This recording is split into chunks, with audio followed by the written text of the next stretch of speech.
La souveraineté numérique de toute nation fait partie du patrimoine, tout comme le patrimoine culturel, tout comme beaucoup de patrimoines qui font qu'une nation est ce qu'elle est. Le patrimoine numérique aujourd'hui est né sur ces 15 ou 20 dernières années du fait de notre dépendance totale de l'outil numérique, de la data, parce que l'entreprise aujourd'hui, si elle performe, c'est grâce à ces technologies sans système d'information. Aujourd'hui, si on peut communiquer, c'est grâce donc justement au réseau télécom. Si on peut aussi communiquer, c'est grâce à un certain nombre de réseaux sociaux, mais aussi de l'utilisation des services. Ça pourrait être le cas par rapport à un certain nombre de services rendus aux citoyens par l'administration.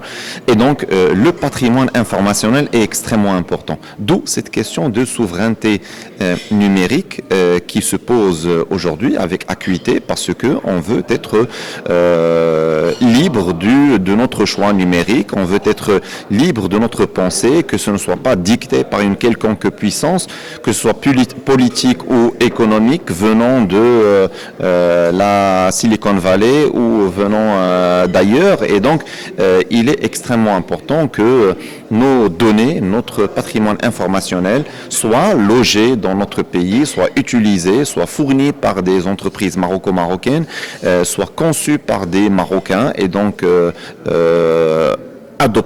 adaptés au contexte et à la culture marocaine. Nous sommes obligés donc d'entamer ce chantier colossal à tous les niveaux, que ce soit au niveau de l'État pour encourager l'innovation marocaine, encourager la start-up, pour donner aussi des incentives pour que la PME puisse aussi s'équiper et s'équiper dans un cadre de confiance numérique aussi, qu'on n'absorbe pas que des solutions venant d'ailleurs, qu'on n'absorbe pas des clouds venant d'ailleurs, qu'on ne subit pas des réglementations venant d'ailleurs. Et donc ça, c'est extrêmement important. Donc de là, le nouveau modèle de développement l'a pointé et donc que de faire du digital un levier de développement, il faudrait que ce levier de développement soit aussi maroco-marocain en mettant au centre cette question de souveraineté numérique nationale. On va combler le vide par un certain nombre donc d'étapes de réalisation, d'objectifs qui feront qu'on va créer une Digital Nation. On doit créer une Digital Nation.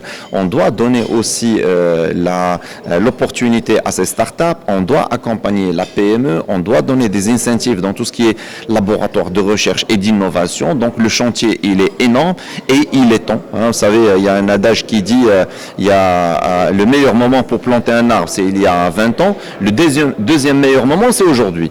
Donc que ce soit insuffisant ou pas, c'est aujourd'hui qu'on doit commencer si on ne l'a pas fait il y a 20 ans.